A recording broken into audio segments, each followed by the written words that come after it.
C'est Actu, une émission de perfectionnement, de conseils et d'orientation. C'est Actu, une émission qui traite les actualités au sein de l'Église du christianisme céleste.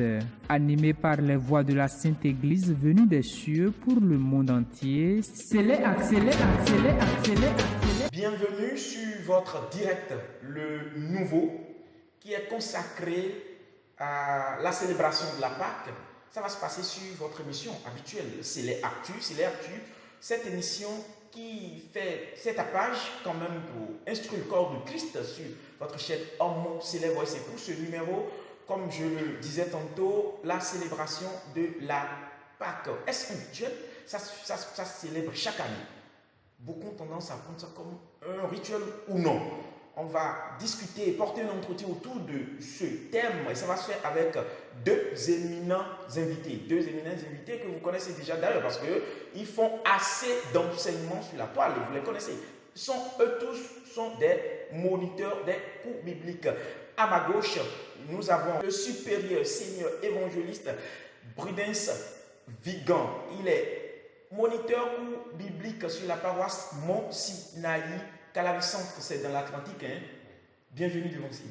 Merci. À ma droite, nous avons le devancier, le vénérable seigneur évangéliste Brice Vodjo Bordeaux B. Vous le connaissez aussi, c'est un moniteur cours biblique sur plusieurs paroisses et il nous vient directement de Jésus-les-Voix. Bienvenue devancier. Je vous salue, éminent journaliste. Enchanté, et nous n'allons plus trop nous retenir, nous allons directement dans le vif du sujet. La célébration de la Pâque, est-ce un rituel? Mais avant, nous vous invitons à ceci. Pour le bon fonctionnement des moteurs de mes véhicules, j'ai cherché en vain l'huile moteur qui pourra efficacement les lubrifier. Mais en fin de compte, j'ai trouvé Aflo. J'étais longtemps à la quête de l'huile moteur qui pourra refroidir à plus de 25% les moteurs des machines de mes usines de fabrication. J'ai enfin obtenu et adopté Aflo. J'avais besoin de l'huile moteur qui pourra assurer la protection totale des moteurs de mes véhicules chèrement acquis. J'ai enfin obtenu et adopté Aflo. Aflo est l'huile moteur qui nettoie correctement les moteurs. Aflo apporte du sang neuf et de la vigueur à vos moteurs. La vie est dans vos moteurs. Aflo est l'huile moteur composée de 86% d'huile de base de groupe 3, obtenue après hydrocraquage rigoureux du pétrole. 14% d'additifs de premier ordre soigneusement fabriqués dans les usines mondialement reconnues. Super! Aflo est l'huile moteur adaptée aux conditions climatiques et environnementales de l'Afrique. Aflo respecte les exigences des moteurs et les sollicitations du conducteur. Pour tout renseignement, appelez le 99 00 10 20 ou le 94 27 10 20. Économisez grâce à Aflo. Je vous conseille de faire un bon vidange Aflo. Quand vous faites ça à votre moto, le bruit sera en l'état. Aflo, l'Afrique a son huile moteur. Retour plateau, nous annonçons tout à l'heure le thème qui s'intitule c'est la célébration de la Pâque, est-ce une rituel? Nous rentrons directement dans le sujet. Nous sommes avec le devancier Brice. Devancier Brice, dites-nous, la Pâque. D'abord, pour rentrer dans le vif du sujet, je salue les téléspectateurs. Moi, c'est comme le journaliste vient de dire, moi, c'est vénérable seigneur évangéliste Vodjo Brice Bordeaux. Je vous salue. Et avec mon célèbre voice, vous ne serez pas déçus. D'abord, la célébration de la Pâque. Oui, qu'est-ce qu'on peut comprendre? La Pâque, c'est une délivrance. Une délivrance. Et Dieu a passé par la Pâque pour délivrer tous les hommes de la servitude. La servitude. Les hommes étaient à la servitude. À la servitude, parce que depuis la chute d'Adam et Ève, nous sommes sous la servitude de l'ennemi, du diable. Donc Jésus étant venu nous a délivrés et le dernier miracle, il a envoyé deux de ses disciples de détacher l'ânesse et l'ânon. Okay, donc en un mot, on peut comprendre la Pâque comme une délivrance. Sinon, la Pâque est un mystère ineffable. Ineffable. Vraiment. Et ça constitue beaucoup de choses. Alors, devancier Brice, dites-nous, la Pâque, en même temps, c'est une délivrance, on n'arrive pas à comprendre. Si je dois me tenir à cette expression, le mystère. Merci beaucoup, éminent journaliste. Oui. Et je profite pour saluer une fois encore les chers téléspectateurs de la chaîne Homo Céleste. Et pour compléter mon devancier, quand on dit la Pâque, c'est un mot qui est issu d'un verbe hébreu, dont le sens précisément veut dire passer outre. Passer outre. Être épargné de quelque chose. Donc c'est un salut. Maintenant, pourquoi ce verbe? C'est quelque chose qui s'est passé. Vous voyez, il a été question en ce moment-là de sacrifier un agneau pour être épargné de la mort certaine qu'amène le destructeur. La nuit que nous appelons la nuit du silence, la nuit de la mort, la nuit de la terreur, où l'Éternel même peut passer pour faire périr tous les premiers-nés, depuis les hommes jusqu'aux animaux. L'Éternel même? L'Éternel. Qu'est-ce qu'il a mené à cette résolution? Et justement, c'est une histoire vieille, parce que tout ce que l'Éternel veut faire dans le futur, il pose déjà les fondements depuis le passé. C'est toujours le salut futur là qui amène l'Éternel à poser ses pas. Parce que tout sera en préfiguration à l'œuvre de Christ sur la croix. Sur la croix. Justement. Donc c'est pour cela que l'Éternel même a dit aux enfants d'Israël, vous devez immoler un chevreau ou un agneau d'1 an et vous allez asperger le sang sur les linteaux. Et quand l'ange de la destruction va passer, il va passer outre, il ne vous frappera pas. Ok. Vous voyez? Donc tous ne seront pas frappés. Tous ne seront pas frappés. Lorsque l'ange verra le sang de l'agneau au niveau des linteaux, il va passer outre. C'est ça le mot Pâques, parce que c'est issu, c'est dérivé d'un verbe hébreu. Et le sens de ce verbe, c'est ça qui est passé outre. Vous voyez, être épargné. En un mot, le devancier Prudence nous rentre directement dans le dialecte hébreu qui veut dire passer outre. Le devancier Brice nous disait tout à l'heure que la célébration de la Pâque, c'est la délivrance. Alors, la délivrance, c'est à l'avènement du Christ ou tel que le devancier Prudence dit? Oui, tel que le devancier Prudence vient de dire. Sinon, dans le passé, Dieu a déjà mis les fondements. Et vous savez, l'Ancien Testament est écrit en hébreu et le Nouveau Testament est écrit en grec. Sinon, en araméen, Pâques veut dire pacha. Et en hébreu, ça veut dire pessa. Ça veut dire passage, le passage. Et pour un chrétien, la Pâque, c'est le passage de la mort à la vie. Pour un chrétien, ça c'est à l'avènement de Christ. Oui, ça c'est à l'avènement. Dieu a déjà posé des fondements bien avant. Sinon, l'Ancien Testament est une ombre des choses à venir. La préfiguration, oui. Le devancier Président disait ça tout à l'heure. Voilà, c'est l'ombre des choses à venir. C'est-à-dire, c'est le cliché. Et le cliché, c'est-à-dire... C'est du cliché pour voir la vraie image de ce qu'on devait avoir. Voilà. Alors, l'origine de la Pâque, si déjà on doit se résumer, l'origine de la Pâque, c'est quoi déjà? L'origine de la Pâque, c'est dans l'Ancien Testament. C'est dans l'Ancien Testament. Vous voyez, ça a été institué en Égypte. Et par ce agneau qui a été immolé ce jour. Maintenant, la concrétisation de la Pâque. Moi, je dirais, la Pâque, dans le passé, ce n'est pas d'abord en Égypte. Parce que de façon écritoire, c'est en Égypte. Sinon, Dieu a instauré la Pâque depuis le jardin d'Éden. Ah bon? Oui. Dans Genèse chapitre 3, le verset 15, je mettrai une inimitié entre le serpent et la femme. Oui. C'est depuis le jardin d'Éden. En quoi tout le passage vient de là, c'est-à-dire la venue de Jésus-Christ a été, c'est-à-dire préfigurée, prédictée par Dieu lui-même.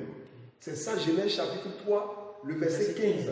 Vous voyez, et dans le verset 21, Dieu a tué un agneau pour habiller l'homme. Sinon, après le péché, c'est-à-dire ils se sont cachés. Ils ont fait déjà des habillements propres. Oui, avec feuilles de figue. C'est ça la première religion.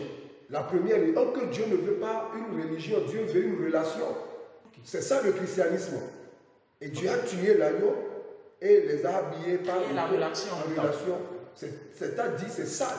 C'est-à-dire, c'est une préfiguration de la Pâque. Ok, une préfiguration de la Pâque, vous l'avez dit tantôt. Alors, comment ça se célébrait? Bon, je préfère aller un peu en arrière pour compléter le devancier, mon frère, pour dire que oui, c'est vrai.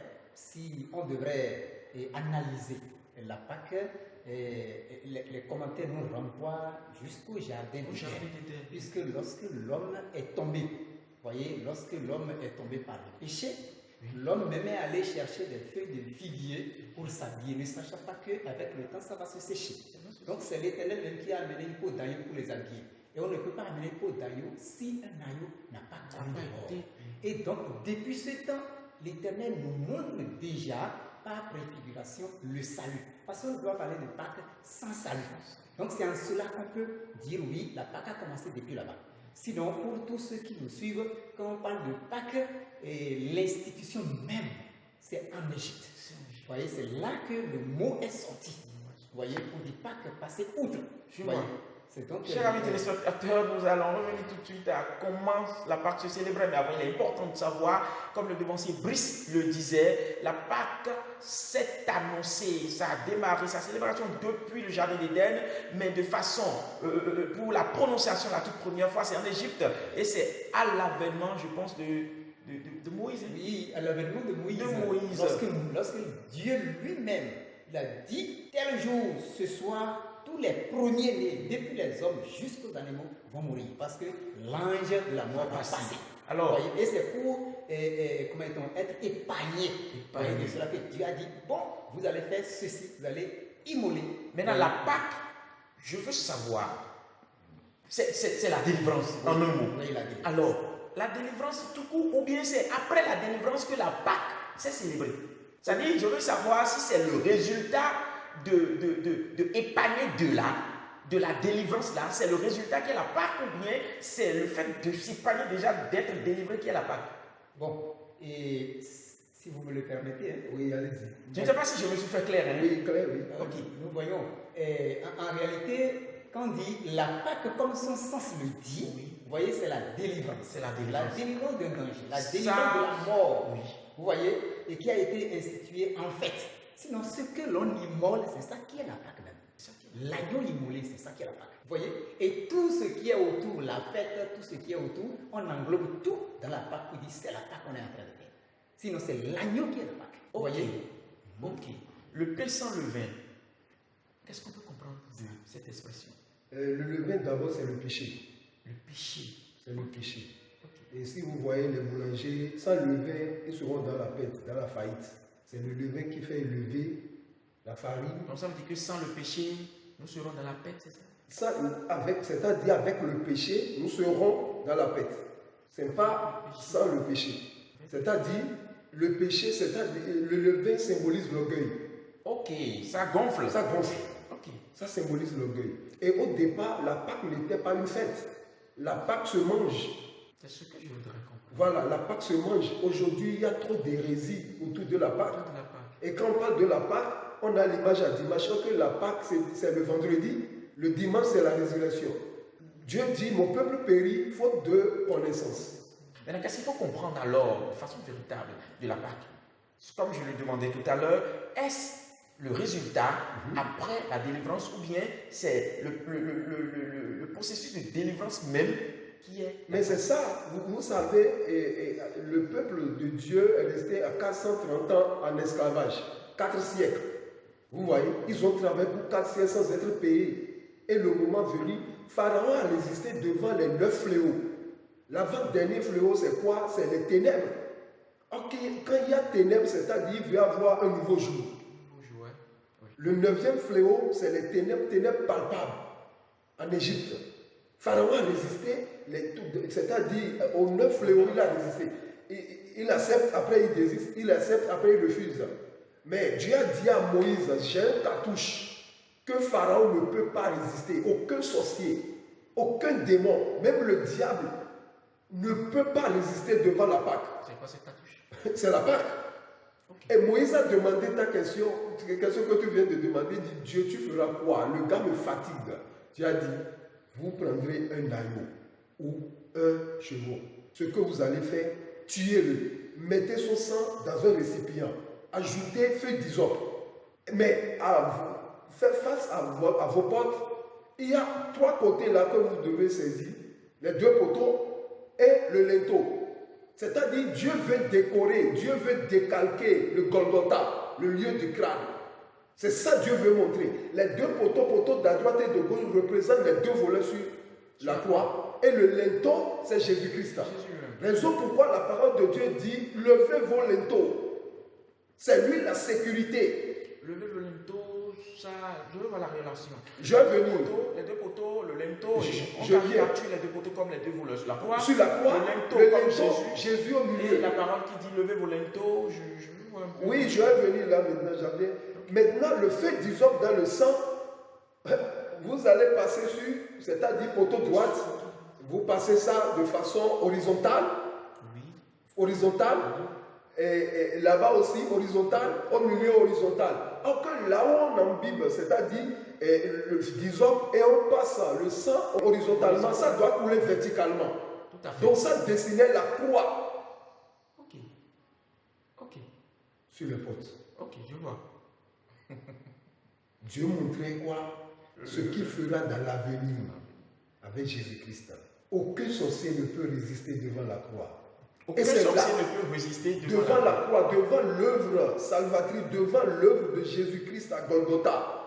Le plus, c'est-à-dire le plus haut hôtel du monde entier, c'est la croix. Alors, Et devant je viens, je n'ai pas fini. Et c'est là, Dieu a passé en haut. C'est là le psaume 91 a sa valeur. Celui qui demeure sous l'abri du Très-Haut repose à l'ombre du Tout-Puissant. Il n'y en avait aucun mort en Goshen. Goshen veut dire soleil. Il y a la lumière là. Mais par contre là-bas, il y avait des cris de mort. Jésus a dit, et celui qui va l'accepter ne connaîtra pas la mort. Il nous a délivrés. Par sa mort, il a délivré, c'est-à-dire toute la terre. Maintenant, manque de connaissances, on rentre encore dans l'ignorance. Devancier, vous avez à compléter, c'est ça? Oui, je voudrais compléter rapidement quelque chose parce que vous aviez demandé pourquoi les pains sans levain. Pourquoi les pains sans levain? Je voudrais dire ceci. Il y a les pains sans levain parce que quand l'Éternel avait demandé aux enfants d'Israël d'immoler l'agneau, il leur a demandé que le sang sera aspergé au poteau, mais la viande sera rôtie, la viande ne sera pas bouillie, la viande sera rôtie. Et qu'on mangera la viande avec des herbes amères. Vous voyez, avec des herbes amères. Et lorsque la fête a été instituée après, à la place des herbes amères, on demande que des pains sans levain, puisque les pains sans levain, ce sont des pains méprisables. Des pains qui n'ont pas de beauté, qui n'ont pas un goût succulent. Donc c'est pour des pains dégonflés. Dégonflés, hein, et là, pour comprendre sérieusement cette affaire de Pâques, il faut recentrer les choses. Parce que le fondement même, c'est à partir de l'Égypte. Lorsque l'agneau a été immolé et que les enfants d'Israël ont été délivrés de la mort et en même temps de leur esclavage, ça, Dieu même a donné en loi que ça soit commémoré. Vous voyez, et que ça soit une loi perpétuelle. Donc il a demandé comment ça va se faire. Et c'est à l'avènement de Jésus-Christ que les choses ont changé. Vous voyez, les choses ont changé. Et l'agneau pascal va devenir notre Seigneur Jésus-Christ. Maintenant, on va chercher à comprendre pourquoi Jésus-Christ est devenu l'agneau pascal. Et comment ça se fait. Donc, vous êtes en train de me devancer. Vous allez vous avez retracé, c'est vrai, mais on dirait que vous retrace les sillons seulement. Chers amis téléspectateurs, c'est intéressant tout ce qui se dévoile ici parce que la Pâque est plus que ce que vous croyez, ce que nous croyons. De notre devancier Brice, la Pâque, c'est toute autre chose. Ce qui allait se passer sur Mont Golgotha, le dessin, la préfiguration, tout avait été fait déjà au temps de Moïse, quand les instructions dans ce sens de la part de Dieu ont été données. De notre devancier Bridens, les Pâques sont devenues une loi perpétuelle et elles doivent être commémorées. Et ça s'est passé autrement avec notre Seigneur Jésus-Christ qui est devenu l'agneau pascal. Alors, je pense que la Pâque, comment s'est-elle célébrée? Elle a été célébrée à l'avènement de Jésus. C'est la question qui va nous amener dans la deuxième partie. Et nous restons avec notre devancier Brice. Quand Jésus est venu, la Pâque, elle a été célébrée comment? Comment elle a été célébrée? D'abord, il y a une erreur qui se fait, une hérésie qui se fait, c'est-à-dire on ne peut pas écrire la Pâque avec S. Quand c'est la Pâque, il n'y a pas S Il y a normalement. pas S. Quand c'est les Pâques, Il n'y a pas, mais il n'y a pas les Pâques. Pâques. Il n'y a pas les Pâques. Non. Ok. Et puis, Mais dans la Bible, c'est écrit les Pâques. Hein? je viens. Ok. La Bible est un livre d'études. Oui. Jésus-Christ est venu parfaire ce qu'il y avait dans l'Ancien Testament. Les agneaux qu'il prenait dans l'Ancien Testament les protégeaient, mais ça ne peut pas les sauver du péché. Ok.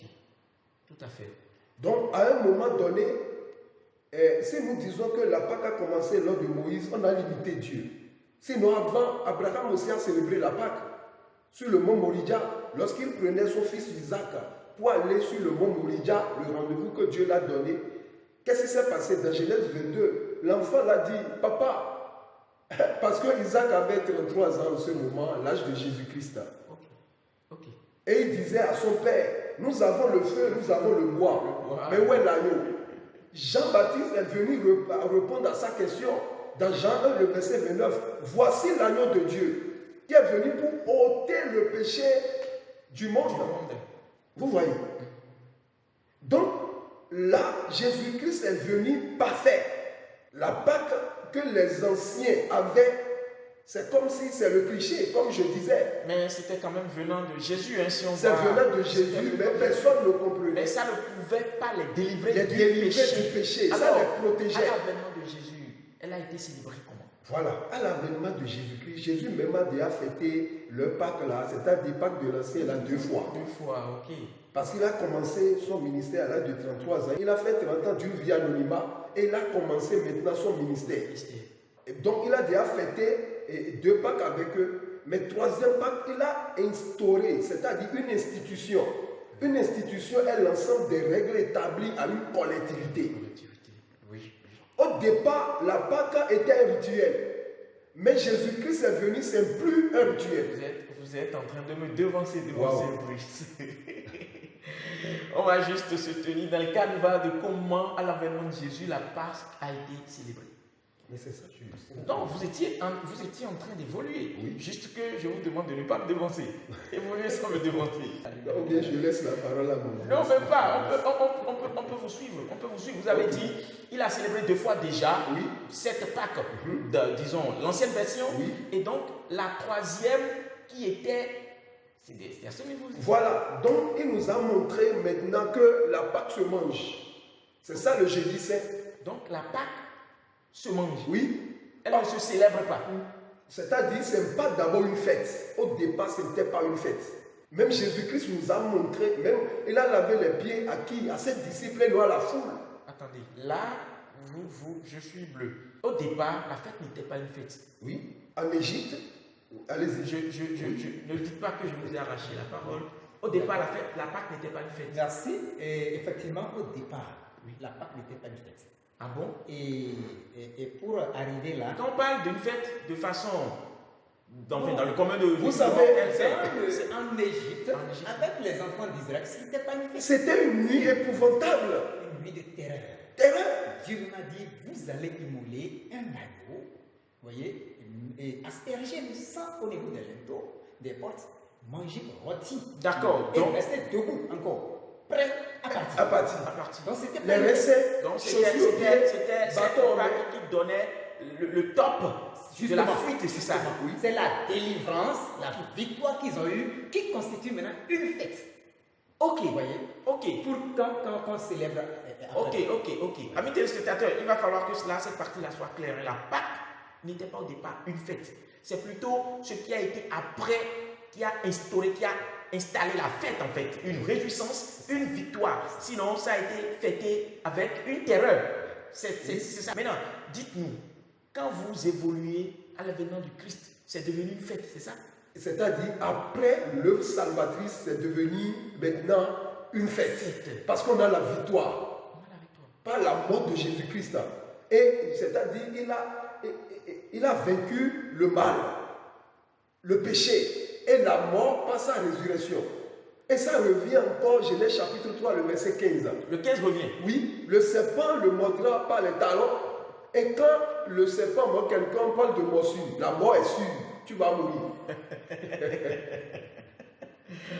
On aurait tout découvert. Hein? Quand le serpent mord quelqu'un, on parle de morsure. C'est que la mort intervient de façon facilement, sûre. Mais Jésus a vécu, c'est-à-dire, cette morsure a donné seulement c'est-à-dire, sommeil à Jésus-Christ pour 3 jours. Isaac aussi a marché pour 3 jours pour aller, c'est-à-dire sur le mont Golgotha. Et c'est sur ce mont que Salomon a bâti le temple de Jérusalem. C'est ça, Jésus-Christ a dit, votre père Abraham a tressailli de joie de ce qu'il verrait mon jour. C'est sur le mont Moridja que Abraham a appelé Jéhovah Jireh. Il a vu, il n'a pas tué son fils, mais il a tué le fils de Dieu. Devant ces brebis, dites-moi, quelle relation vous faites entre Isaac et Jésus dans ce processus de célébration? Ok, merci. Et bon, d'entrée de jeu, je vais dire, la Bible est la parole infaillible de Dieu, la vérité infaillible de Dieu. Et quand on parle de Pâques, n'oublions pas de souligner le thème salut. Et en matière de salut, c'est depuis le jardin d'Éden que Dieu a commencé. Ce qui est la préfiguration de l'œuvre de Christ. C'était d'abord la peau d'agneau. Et de la même manière, telle que Isaac devrait être sacrifié, vous voyez, par son père Abraham, c'était également une forme de sacrifice. Mais, est-ce que l'homme peut être sacrifié pour que l'homme trouve, comment dit-on, la délivrance? C'est possible? Non, l'homme ne peut pas être tué, être sacrifié pour que les hommes trouvent la délivrance ou bien pour que les hommes soient sauvés. Ce n'est pas possible. Ça voudra dire que Jésus, je vais vous défoncer, hein, ça voudra dire que Jésus, lui, n'est pas homme parce qu'il a été sacrifié pour que les hommes soient sauvés. Justement, vous savez que normalement, avant de parler de Pâques à l'avènement de Jésus, il faut chercher à savoir bien comprendre pourquoi tout le débat est centré sur Jésus. Comment Jésus est devenu notre Pâques? Puisque Jésus, effectivement, est un homme, mais l'homme dont nous parlons, les hommes pécheurs. On dit tous ont péché et sont privés de la gloire de Dieu. Vous voyez? Donc, nous sommes privés de la gloire de Dieu. L'Esprit de Dieu n'est pas en nous. Ce qui donne l'immortalité n'est pas en nous. Nos sangs sont souillés. Donc, Christ n'a pas péché. Christ est sans péché parce qu'on a dit l'agneau d'un an ou un chevreau, sans tache et sans défaut. C'est pourquoi le Seigneur lui viendra sans tache et sans défaut. Il n'a pas de péché. Et jusqu'à la croix, jusqu'au procès avec Pilate, on a vu que on a cherché à l'accuser, on a cherché les fautes, on n'en a pas trouvé. On a dû chercher des faux témoins ou inventer des choses. Jusque-là, même Pilate dit, je ne trouve rien en cet homme. Vous voyez, par lequel on peut l'accuser. Alors, voyez, il est sans péché. Entre les deux, Jésus et Isaac. Jésus et Isaac. Isaac est un enfant issu donc il ne peut pas être sacrifié de pour que les hommes soient sauvés. Il ne peut pas sacrifier parce qu'il a le sang impur. Vous voyez, Isaac est issu d'Adam. Il a le sang impur. Il est un mort-né spirituellement. Vous voyez, par rapport à Jésus qui est le Fils. Donc Jésus, en un mot, il est venu corriger ce qui ne pourrait pas donner le salut aux hommes. C'est bien ça? Oui, si je vais ajouter quelque chose à mon devancier Prudence. Excusez-moi si j'ai mal prononcé le nom. Prudence. Voilà. Vous savez, Isaac est fils unique, fils de l'alliance, c'est-à-dire de promesse. Oui. Abraham est dans l'alliance de Dieu. Ismaël était un enfant, comment dirais-je, la volonté permissive. Oui. Isaac est la volonté parfaite de Dieu. Donc c'est Isaac qu'on veut utiliser pour pouvoir accomplir l'alliance. Nous sommes les fils d'Isaac. Vous voyez? Donc Dieu a utilisé le thème de Jean chapitre 3, le verset 16. Quand Dieu a tant aimé le monde, il a donné son fils unique. C'est ça, il a dit à Abraham, prends ton fils unique. Ok. Donc le thème fils unique doit revenir. Voilà. Le processus là. Oui, mais comme Isaac est né du péché, si je parle du péché, il y a péché originel. Jésus-Christ, lui, il a été engendré. Et comme il est venu, il est l'agneau de Dieu. Or, l'agneau de Dieu, Dieu ne veut pas tuer, comment dirais-je, un agneau, c'est-à-dire qui n'a pas grandi. On a attendu que l'agneau, Jésus-Christ, il a 30 ans d'abord. Et on l'a testé, il est sans péché. Or qu'en Égypte, le 10e, c'est-à-dire le 10e jour, il doit prendre un agneau et attendre le 14e jour d'abord. 4 jours pour inspecter, c'est-à-dire l'agneau, pour vérifier l'agneau, est-ce qu'il a des défauts. Et c'est ce que Pilate et Hérode ont fait à Jésus-Christ aussi. Ils l'ont vérifié de toute manière 4 fois. Et au finish, Pilate a dit, je ne vois rien en lui. C'est-à-dire, on peut tuer ça maintenant. Chers amis téléspectateurs, ne pensez pas que Christ a été sacrifié au hasard. Le devancier Brice nous dira, il a été vérifié, ils l'ont vérifié.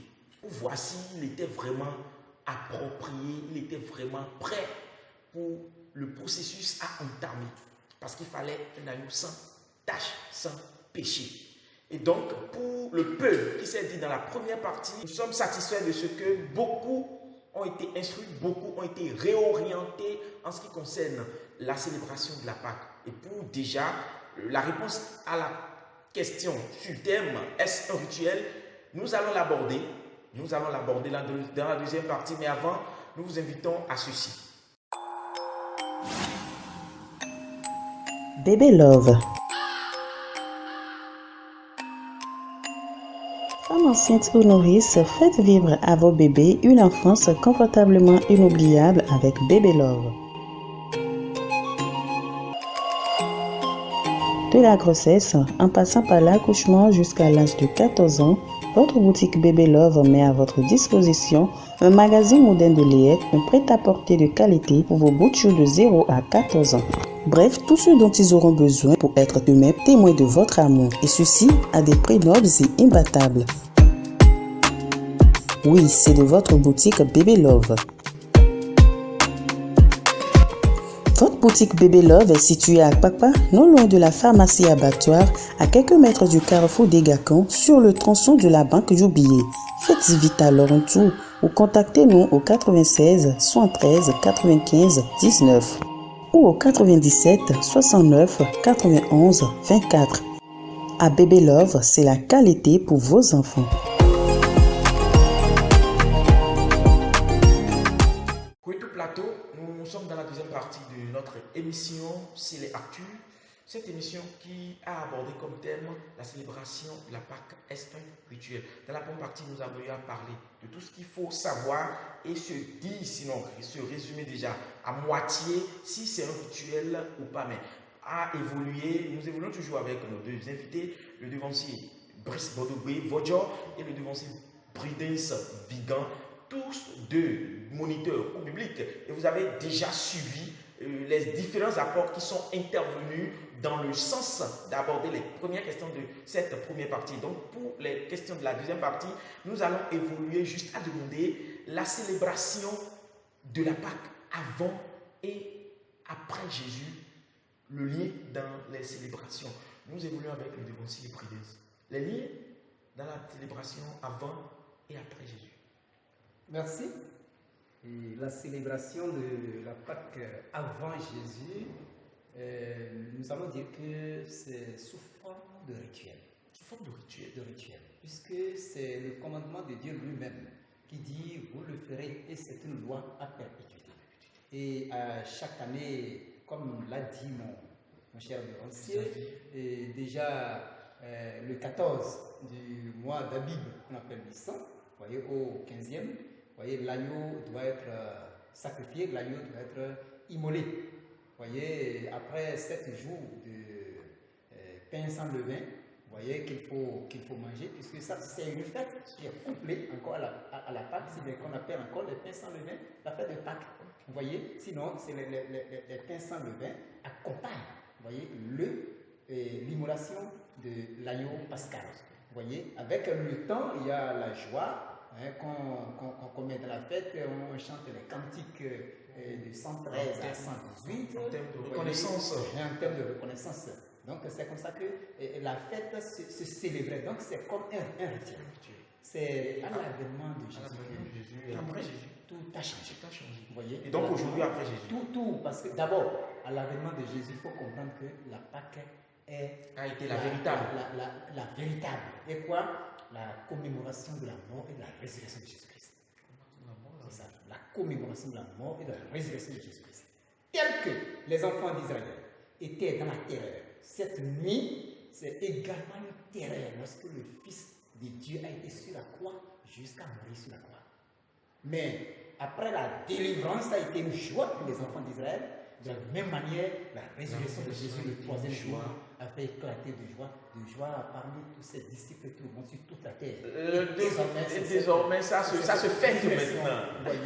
Il est ressuscité, il n'est pas resté au tombeau. Il a vaincu la mort. Devancier Brice, dites-nous, quand on parle du lien, le devancier Prudence nous a parlé déjà de la différence entre les deux célébrations. Avant Jésus, c'est comme un rituel, en un mot.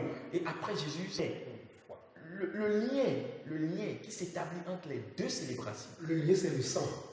C'est le sang? C'est le sang. Hébreux 9, le verset 22 dit, sans l'effusion du sang, il n'y en aura jamais le pardon des péchés. Ok. Donc, du sang doit couler. Le sang doit couler.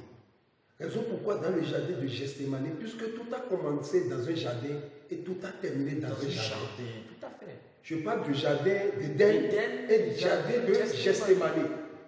Là, bon, Pierre veut truquer en coupant l'oreille de Marcos. Ah, il voulait truquer. Voilà. Et Jésus-Christ a dit non. Si quelqu'un doit rester dans ce camp, il doit rester sobre. Il ne doit rien tenir à la main. C'est le camp en face qui tient des choses. Les soldats sont venus avec des épées, des lances pour pouvoir l'attraper.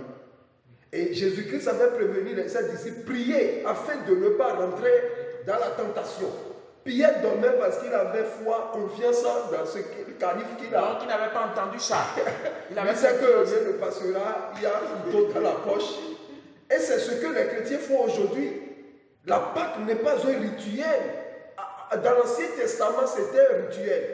Mais maintenant, Jésus-Christ est venu avec deux messages. La foi et l'amour. Foi et l'amour. La foi et l'amour. Il a fait le plus dur à la croix. Maintenant, en tant que chrétien, il nous a unis avec le Père. Le lien, c'est le sang.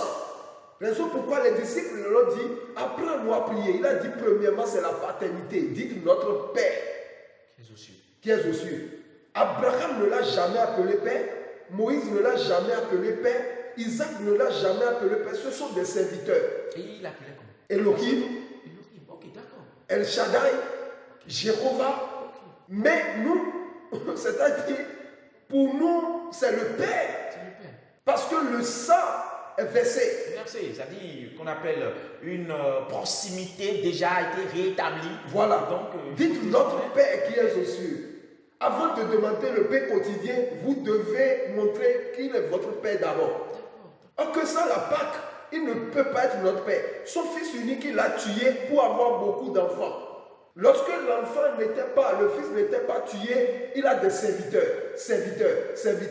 Mais lorsque la Pâque, l'agneau a été immolé le vendredi, la Pâque c'est le vendredi, ce n'est pas le dimanche. Le dimanche, c'est la résurrection. C'est la résurrection, nous célébrons. Ok. Vous voyez trop d'hérésie qu'il y a autour de ça? Non, mais là, c'est important de le savoir. La Pâque, c'est le vendredi. C'est le vendredi. L'agneau a été immolé le vendredi. C'est la Pâque. C'est la Pâque. Devancier Prudence, l'agneau a été immolé le vendredi. Et c'est ça déjà la Pâque. Pourquoi Christ est l'agneau pascal? Bon, Christ est l'agneau pascal, il a été préfiguré. Et agneau pascal, tout simplement parce que quand vous prenez la description des choses, vous voyez, l'agneau dont Dieu même a parlé, l'agneau qui doit servir de sacrifice, on a donné on a fait une description du sacrifice. Quand on parle d'abord, c'est-à-dire une description telle que ça doit rester servi à ce sacrifice. Avant de comprendre que Christ est l'agneau, il va falloir comprendre ce qu'il y a autour du sacrifice que l'agneau fait. Vous dites, mais est-ce que en réalité l'agneau qu'on immolait là, est-ce que ce n'est pas le Christ? Vous voyez, il va falloir aller là d'abord. Et d'abord, nous allons voir la loi et l'expiation. Dans la loi et l'expiation, nous voyons le caractère même de celui qui est venu avec pour faire l'holocauste. Le caractère, c'est quoi? Il a d'abord l'animal, il met ses deux mains sur la tête de l'animal et confesse ses péchés là-dessus. Il y a Aaron, vous voyez, qui mettra également ses mains là-dessus pour confesser les péchés du peuple. Vous voyez, et cet animal sera chassé. Vous voyez, au désert, il y a quelqu'un qui se chargera du sable. C'est ça qu'on appelle le bouc Azazel. Le bouc Azazel. Vous voyez, mais là, il y a un principe, le principe de la substitution. Vous voyez, le pécheur est remplacé par une autre victime. C'est ça l'agneau. C'est le premier principe important du sacrifice. Le principe de la substitution. Parce qu'on ne peut pas parler de Pâques sans salut. Et donc, pour parler de salut, il faut passer par là d'abord. Deuxièmement, l'agneau Azazel ne peut pas accomplir véritablement le sacrifice. Parce qu'il faut le caractère sanglant. Vous voyez, du caractère sanglant, vous mettez quoi dedans? Le caractère sanglant, c'est que l'agneau doit être immolé. Le sang doit couler. Ok. Oui. Le sang doit couler. C'est pourquoi l'agneau doit être immolé. Et là, on peut demander, mais pourquoi le sang? Pourquoi le sang? Le sang, tout simplement parce que on dit l'âme fait l'expiation par le sang. L'âme de toute chair se trouve dans le sang. Et Dieu même l'a dit aux enfants d'Israël. On dit dans Ézéchiel 18:4, on dit l'âme du Père et du Fils m'appartient. Mais l'âme qui a péché, c'est celle-là qui mourra. Vous voyez? Et dans ce cas, pour que l'on constate la mort, il faut que le sang coule. Parce que on dit la vie de tout être, c'est son âme et c'est son sang. Donc lorsque le sang a coulé, on va savoir que effectivement le sacrifice a été fait. Ça c'est pour l'agneau que l'on voit tout ça, afin de faire la substitution pour que Dieu soit en paix. Désormais, lorsque le sacrifice sera fait, on verra que oui, l'âme est décédée, l'âme est morte. Dieu aura la paix maintenant. Parce que c'était un tort, le péché, c'était une faute. Vous voyez? Et il faut nécessairement l'expiation, qui est la correction de cette faute, de la correction du préjudice par la peine. Une peine imposée ou bien une peine choisie. Ici, Jésus l'a choisi. Donc, lorsque nous regardons le sacrifice, on vient vers les prophètes, la prophétie. Qu'est-ce que la prophétie a dit par rapport à l'agneau? Toute la description depuis Jérémie, depuis Ésaïe, depuis Habakkuk, Zacharie et autres, toutes les descriptions qui ont été faites renvoient vers le Seigneur Jésus qui est venu en tant que l'agneau qui doit ôter le péché du monde. En tant que l'agneau qui n'a aucun péché. Et ce n'est pas fini. Ce n'est pas fini. Attendez. Pourquoi Jésus devrait même naître à Bethléem? C'est à Bethléem, au niveau de la tour du troupeau, qu'on élève les agneaux de l'Holocauste. On dit. Ah bon? Oui. Dans le temps. Les agneaux de l'Holocauste sont différents des agneaux. C'est pas, on ne prend pas n'importe quel agneau pour faire sacrifice. Non. Vous voyez, dans le livre de la loi qu'on appelle le Talmud, ça a été démontré que même si vous trouvez des agneaux en promenade entre la tour du troupeau à Bethléem et Jérusalem, sachez que les mâles sont destinés à l'Holocauste et les femelles pour les offrandes de paix. Et maintenant, ici, le Fils de Dieu doit naître là-bas. Si Marie et Joseph étaient à Nazareth lors de la grossesse, il a fallu que César Auguste lance un recensement pour que Joseph amène sa femme à Bethléem. Et là, on dit, tous ceux qui doivent recenser dans leur lieu d'origine. Vous voyez, le lieu d'origine de Joseph, c'est Bethléem. C'est là, puisque c'était la ville royale, où David était resté, ses grands-pères. Vous voyez, Obed, la fille de Ruth et de Boaz. C'est là où il était resté. Mais cela, les Juifs ne savaient pas. Les Juifs connaissaient Jésus comme Jésus de Nazareth. Donc, il a mené sa femme là-bas. Et arrivé là-bas, on dit qu'il n'y a pas de place dans l'hôtellerie. Ici, dans notre connaissance commune, on croit que Jésus est né au niveau des étables, c'est comme les troupeaux qu'on a ici. Non, là-bas, à cause du froid, dans les contrées lointaines, il y a des maisons qui sont construites à étage. Les rez-de-chaussée servent à garder les troupeaux contre le froid. Vous voyez? Et les bergers restent au niveau de l'étage. Lorsque Joseph et Marie sont arrivés, il n'y a plus de place. Vous voyez? Alors que Marie était... En termes clairs, ils sont restés au rez-de-chaussée. Marie était déjà en travail, donc il n'y a plus de place. On est obligé de l'amener vers dans le rez-de-chaussée où il y a les animaux. C'est là que Jésus doit naître. Le Jésus Fils doit de naître, Dieu. c'est là où Jésus est né. Jésus est né. Bon, quand Jésus doit naître, c'est que Dieu veille au détail. Vous voyez, Jésus est né, c'est un être humain qui est né, mais attention, c'est un agneau qui qui devait être doit fait. aller au sacrifice. Et si Jésus n'est pas né là, Jésus ne peut pas faire le sacrifice. Ok. Parce que la loi est claire. La loi, c'est Dieu lui-même. La loi est très claire. Les agneaux de sacrifice, c'est là qu'on les élève. Donc, ça n'a pas été un hasard que Jésus soit né à Bethléem. Donc, c'est pourquoi il a été de long âge, il a été l'agneau pascal. L'agneau pascal. Tout a été clair. C'est quoi? Lorsque Jean-Baptiste l'a vu, qu'est-ce que Jean-Baptiste a dit? Dans Jean 1, il a dit, voici l'agneau de Dieu qui ôte le péché du monde. Parce qu'on tuait des agneaux. Vous voyez? Et pourtant, le péché demeure. Il y a un agneau qu'on va immoler. Et cet agneau est véritablement sans tache, qui est un homme, agneau, vous voyez, Dieu, homme. Le devancier Briden vient d'anticiper sur ma question prochaine. J'allais demander c'était quoi l'objectif à atteindre pour que toute cette recommandation, tout ce processus soit établi. L'objectif à atteindre. Il vient dans une partie apparemment. Vous voyez, à la naissance de Jésus-Christ, Dieu disait quelque chose. L'ange disait quelque chose dans Matthieu chapitre le verset 21, que c'est ce Jésus qui sauvera son peuple du péché. Raison pourquoi il est venu, il est né, comment dire, comme là où, c'est-à-dire dans la bergerie, je dirais, et pour montrer qu'il est venu comme un sacrifice, vous voyez. Et puis ce qu'on faisait au Boukazazel, avant, Jean-Baptiste l'a fait au jour de baptême, il a mis sa main sur ça, et puis c'est là, et ça a commencé. Alors, dans l'église du christianisme céleste, si on doit revenir dans l'église, la Pâque, c'est quoi la procédure? Vous savez, l'église du christianisme céleste est une église venue des cieux. Et puis nous suivons à la lettre tout ce que l'Éternel Dieu a dit à notre PPF. Puis à partir de dimanche des rameaux, nous rentrons en sécurité. Et pas le jeûne. Le CC ne fait pas le carême. Non, mais le jeûne. Il y a une différence. Ah bon? Oui. Dites-nous la différence. La différence entre le carême et le jeûne, c'est quoi? Le carême veut dire 40 jours. D'accord. 40 jours. Et là, il y a abstinence des choses. Et si tu manges 3 bouts d'acassa par jour, tu peux manger 1. Okay. Ou 2. Tu vas réduire carrément. Mais le jeûne, là, c'est abstinence.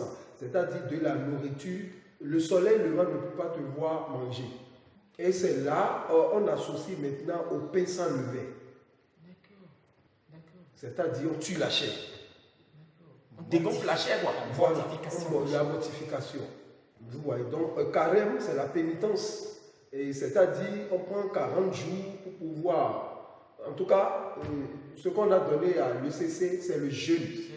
Sinon, le jeûne pendant la semaine pascale. Papa Chauffard a bien précisé qu'à ces enfants, on n'a pas donné du jeûne à longueur de journée qu'on faisait. On s'est déchaussé, c'est déjà un jeûne. Ah bon? Oui, on n'a pas les souliers aux pieds, c'est déjà... C'est un jeûne. Oui, c'est un jeûne. Vous voyez, donc on nous a donné le jeûne. Par contre, là-bas, c'est le carême. C'est pas qu'on est en train de parler d'une religion. Alors, à partir du dimanche soir des rameaux, nous rentrons en sécurité. En sécurité. La semaine sainte est déclarée. Oui. Oui. Pour la semaine sainte est déclarée pour une semaine là, on prie, jeûne et prière. Jeûne et prière, on s'assoit par terre, pas sur une chaise. Vous voyez la mortification quoi. Et à un moment donné, on sent la présence, c'est-à-dire c'est une semaine redoutable.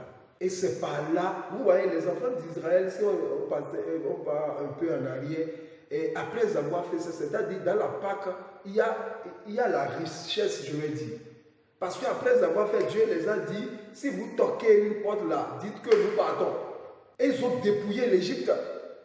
Ils ont dépouillé l'Égypte, c'est-à-dire le diable, ce que le diable saisissait chez eux, parce qu'il travaille qu'à son salaire, pour Dieu, c'est comme épaille. Il fait le rappel. Rappel. Et Dieu les a donnés. C'est-à-dire, si on suit la semaine pascale à la lettre, je vous il y a une richesse en dehors de ça, il y a une gloire. Vous voyez, donc c'est pour ça que Papa Ochofa nous a dit de respecter à la lettre c'est dans les, comment dirais-je, ce qu'on a donné à l'église, les 9 piliers de l'église. Tu dois, en tant que chrétien scellé, tu dois suivre ça. Sans ça, tu n'es pas chrétien. Sans cette semaine pascale, aucun n'est chrétien. Une observation, c'est-à-dire c'est que cette semaine est différente des autres semaines. Ça, c'est ce qui concerne tous les chrétiens. Maintenant, particulièrement nous. Oui, c'est ça que je viens de dire. Voilà, c'est ce qui nous concerne nous. Oui, le jeûne est certain, ceux qui sont souffrants ou ceux qui sont à l'aide grossesse ou ceux qui allaitent. Voilà, vous avez à compléter? Sinon, je rentre directement dans mes derniers virages de ce thème. Oui, je vais compléter quelque chose qui concerne les chrétiens célestes et également les chrétiens. Les chrétiens, de façon générale. Et la célébration, comme mon cher devancier l'a déjà dit, et pour les célestes, ça commence par un jeûne.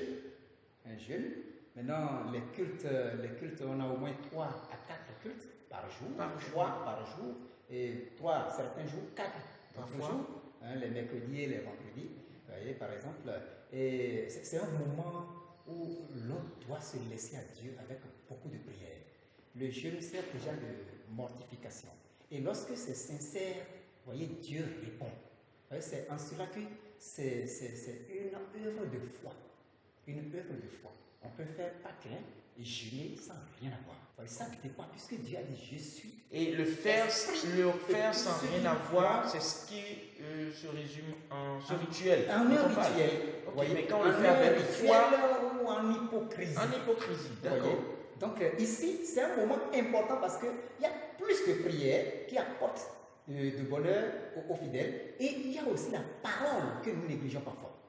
Parce que ce n'est pas pour rien que c'est aussi pour l'éternité, jusqu'à l'arrivée de Christ, on sera en train de fêter de Pâques, mais pas comme un rituel. Parce qu'en ce moment-là, c'est en ce moment que la parole de la croix doit arriver. On doit parler de la croix. Les gens doivent savoir qui est Jésus réellement. Jusqu'à aujourd'hui, beaucoup ne connaissent pas Jésus, même dans les églises. Ah bon? Oui, jusqu'à aujourd'hui, beaucoup ne le connaissent pas. Ne pas l'accepter, c'est différent de ne pas le connaître. Justement, ils le connaissent, justement, ils ne les gens sont en église, mais ne le connaissent pas. Ah bon? Oui, il faut le connaître avant de l'accepter. Parce que pour le connaître, il faut le connaître à travers la parole. Il faut que je sois capable de dire à travers la Bible, voilà tout ce qu'on immolait avant là. Mais c'est le Christ parce que voici les caractéristiques. Et je l'accepte. L'œuvre de la croix, est-ce que réellement c'est pour moi qu'on l'a fait? Est-ce que c'est réellement? Je suis parmi ceux pour qui Jésus a fait cette œuvre. Je dois comprendre et accepter. Jean 1, 12, 13. À ceux qui l'ont reçu, voyez, à ceux qui ont cru en son nom, il leur a donné le pouvoir de devenir enfants de Dieu. Ce n'est pas parce qu'il vient à l'église que je suis enfant de Dieu, non. Du tout pas. Vous voyez? Donc là, on doit dire la parole. Les gens doivent. Ça veut dire que celui qui observe convenablement la période Pâques, qui respecte les ordonnances et qui écoute la parole, on doit voir son comportement, ses manières, son attitude désormais changer. C'est ce que ça veut dire. Si son attitude doit changer, ça dépend de lui. Parce que le tout ne suffit pas d'écouter. Il faut écouter et se laisser à ça. Lorsque vous laissez à ça, ça veut dire que vous l'acceptez. Là, l'esprit entre en vous et vous devenez enfant de Dieu, né de nouveau. C'est ça qui trompe tout le monde aujourd'hui. Parce que les gens croient que lorsque je vais là-bas, je prie, et j'ai la bénédiction et que je suis bien enfant de Dieu. Non, on n'est pas encore enfant de Dieu. Amis téléspectateurs, le voile est levé à présent parce qu'il est important de savoir que la célébration de la Pâque n'est aucunement un rituel. En tout cas, pour ceux qui le prennent pour rituel, tout ce qui en ressort ne les retrouve pas. Et donc, ceux qui le font avec foi et avec amour, nous dira notre devancier Brice, et avec foi, nous dira notre devancier Brides, seuls ceux-là doivent quand même avoir les retombées positives de ce qui en ressort. Et donc, c'est à travers désormais le changement, la conversion de l'état. Et désormais, ça se démontre, ça se voit à travers les comportements. Et donc, le voile qui est levé est que la célébration de la Pâque n'est pas un rituel. Nous dirons nos deux invités. Nous sommes à terme de cette émission et donc nous allons l'achever avec les mots de fin. Devant ces Brice, dites-nous votre mot de fin. Vous regardez tout droit dans votre caméra et vous dites aux téléspectateurs ce que vous leur souhaitez pendant cette période de Pâques. Comme je disais tantôt, la Pâque se mange. Et Jésus-Christ nous a avertis, il a dit, l'homme ne vivra pas seulement du pain, mais seulement de toute parole sortie de la bouche de l'Éternel. Et celui qui jeûne et qui n'associe pas la parole de Dieu est en train de faire régime. Et Dieu n'exauce pas les prières, mais Dieu exauce les cœurs. Ayez foi en Jésus-Christ, car la foi honore Dieu et Dieu honore la foi. Soyez bénis au nom de Jésus-Christ. La foi honore Dieu et Dieu honore la foi. C'est ce qu'il faut retenir des mots de fin de notre devancier Brice. Votre devancier Brice Vigan, dites-nous votre mot de fin. Tout droit dans la caméra au chef des spectateurs. Merci. Une fois encore, je remercie tous ceux qui nous suivent et qui nous ont suivis. Et je reviens toujours à l'éternelle préoccupation que j'adresse à tous. La Pâque n'est pas un rituel. C'est le moment plus que jamais d'écouter et de comprendre ce que c'est que la croix. Ce que la croix est dans notre vie et de donner sa vie à Jésus, donc de recevoir Jésus dans sa vie afin d'être un enfant de Dieu. Le tout ne suffit pas de venir pour préparer une fête pompeuse, pour d'autres, je ne sais pas, d'autres préoccupations, mais plutôt recevoir le Christ, savoir que c'est pour toi que le Christ a fait ceci sur la croix. Est-ce que tu l'as déjà reçu? Le moment est encore venu une fois. Sans la parole de Christ, il n'y a pas de salut. Et sans la parole de la croix, il n'y a pas de salut. Il faut croire en la parole de la croix de Jésus-Christ pour être sauvé. Autre parole ne donne pas la vie. La parole de la croix de Jésus-Christ. Il faut comprendre Jésus, il faut comprendre la croix et donner ta vie à ça pour être sauvé. C'est ce que je souhaite pour tout un chacun de nous et également une très bonne fête. Également une très bonne fête. La parole, sans elle, il n'y a pas salut. Ça me vient du devancier Brice Vigan, de notre devancier Brice Bodjo, Godobé.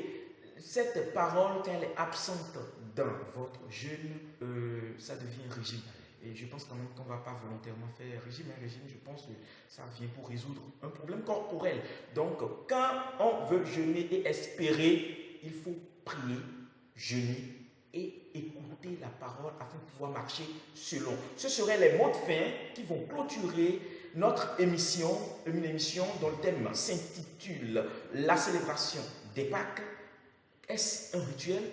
Le voile est levé et nous savons désormais que la Pâque n'est pas un rituel, mais œuvre de foi, et donc nous devons faire preuve de cette foi et d'amour. Nous allons nous retrouver très prochainement, mais avant, nous vous souhaitons bonne fête des Pâques, parce que la Pâque se mange. À la prochaine, ciao. Célé Actu, une émission de perfectionnement, de conseil et d'orientation. Célé Actu, une émission qui traite les actualités au sein de l'Église du christianisme céleste. Animée par les voix de la Sainte Église venue des cieux pour le monde entier. Célé Actu.